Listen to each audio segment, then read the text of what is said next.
up time that, you know, they don't start those first matches of the day very well, and maybe they didn't get a chance to warm up before. But, you know, they can maybe lose their first, maybe second match and just still come through.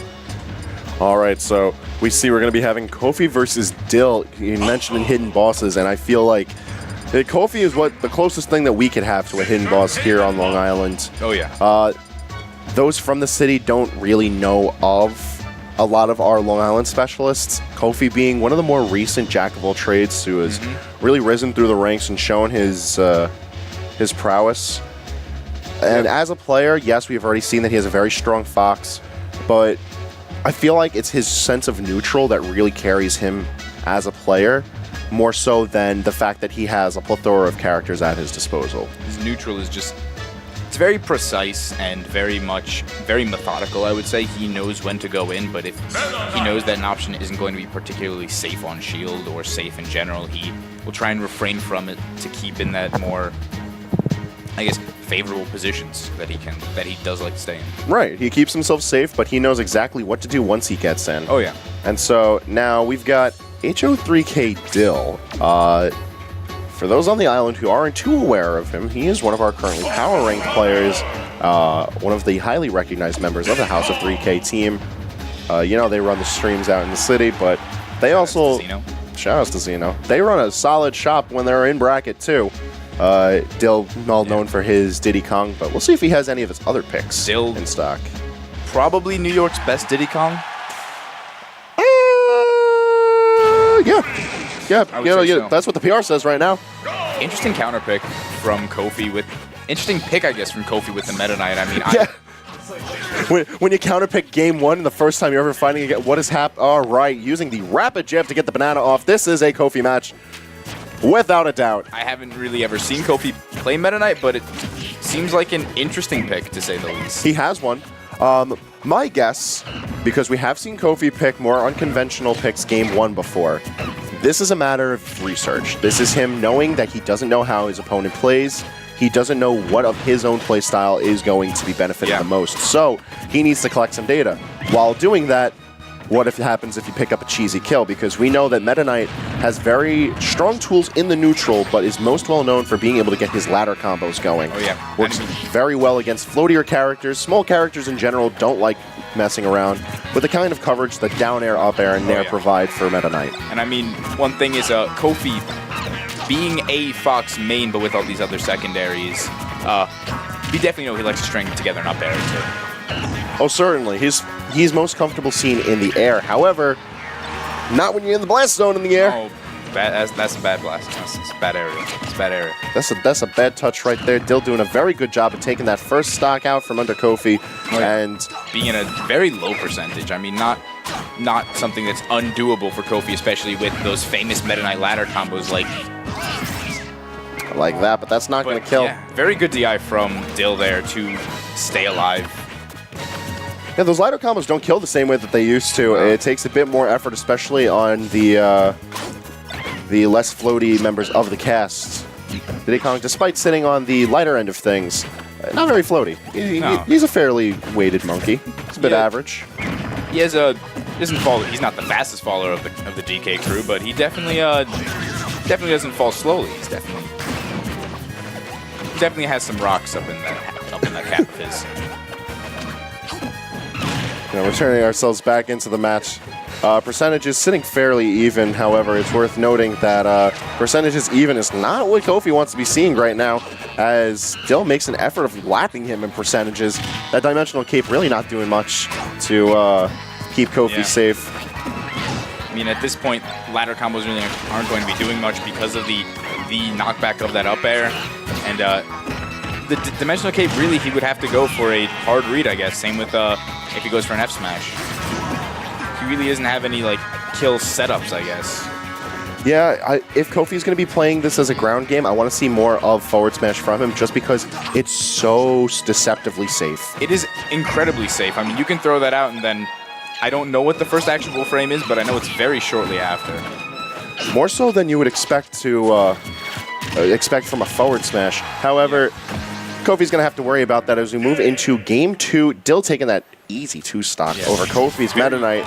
Very good play from Dill there. I mean, I know that for this, we really were focusing on Kofi and that pick, and that questionable, I guess, pick to Meta Knight, but I can possibly see a counter pick from Kofi right now. I would definitely see a counter pick from Kofi. If I were Kofi, though, I would pick Bayonetta. Definitely more than Fox because of the fact that that Witch Twist just deals with the banana so well. It deals with a lot of the pressure that Dill brings to the table. You saw how much space Dill was denying with Banana, how Dill was able to just move in and just quickly swipe at Kofi throughout that set. We're going to be seeing the Fox pick, though, and it's expected because this is the safe pick for Kofi. This is where Kofi feels that he needs to. I'm lying, of course. He's going to Ryu. I mean, of course. Why wouldn't Kofi go Ryu in this matchup? Yeah, here's where I don't like this. Not only do I feel like Kofi's Ryu is less neutrally sound than the rest of his characters, and much more reliant on setups into True Shorty for early kills. Like all Ryus, really. I mean, at least the setups to True Shoryu. The fact of a weaker neutral than other characters, not so much. I mean, those higher tier Ryus like Trella and Locust have very, very precise neutrals. The thing I'm getting at, though, this is a matchup Dill has experience in. Oh, yeah. He has Dre Charles, he's got Jen, he's got, I think, a few other Ryus out in the city who he faces fairly often in bracketing, So, you know... interesting pick, but it might be also the fact that Kofi might feel as if this is a matchup that at least maybe he didn't know that Dill was as versed in this matchup as he thought, or maybe he knew and just saw how Dill was a little bit weaker in this matchup than against maybe Fox or Bayonetta. See, the reason I say Bayonetta out of all the plethora of characters that Kofi has at his disposal is that Dill notably has an issue with fighting Bayonettas. I know he's taken wins off of several notable ones, but yeah, it's a character that messes with him a bit. It has him in a little bit of a character crisis as to who he's going to pick into Bayonetta, but I feel like of all the characters at Kofi's disposal, that would have been the safest option. Ryu, I feel, being the weakest of those options. I'm including Jigglypuff on that list. And that's really reflected in the match that we have at hand right now. As you see, Ryu just flying into the house. The taunt from Diddy Kong, by the way. But yeah, I mean, haven't you heard Zero talk about Jigglypuff saying as a good counterpick character, has good spacing and aerial mobility? I don't want to hear it. I don't want to hear it.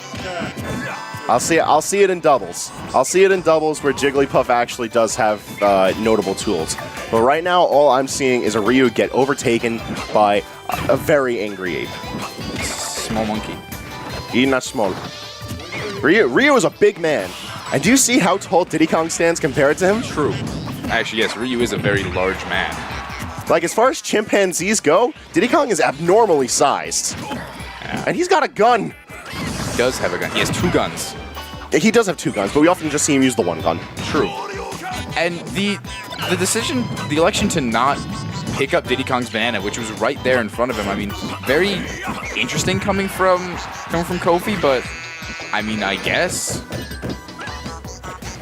that is one thing about Ryu's confirms out of into True Shoryu. You can really, if you sit in shield against it and wait to get knocked away far enough, you can just punish it.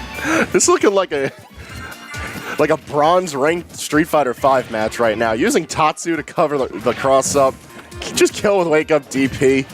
Man, 10 frame buffer city out here tonight. Man, this is why I'm waiting for Sagat. Taiwanese can't save you now. Not with this kind of percentage deficit. Oh, yeah. We're seeing it for a few more Shakunetsu Hadoukens out of Kofi, but I feel it's too little too late to really rely on a fireball game to space out Dill. Dill already having free reign of the stage constantly, and Kofi not really doing much to take Banana out of play. We see that one instance right there, but I feel like we got to see a lot more of that. Banana offers so much coverage to Ryu, especially considering Kofi doesn't really utilize the focus attack dash cancel to maneuver himself in the air safely.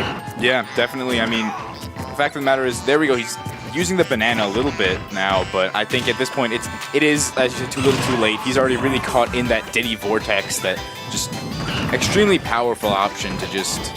I mean, Diddy, if you get just stuck in getting hit all the time. Now, the altering blast zones during the pseudo FD situation may very well have saved Dill there. I feel like that on top of really good DI is what keeps him And just like that, we even hear a little bit of the pop-off out in the crowd. A clean 2-0 over Kofi from Dill. I'm going to say it right now. Dill looking like a contender tonight. I'm really feeling that. I mean,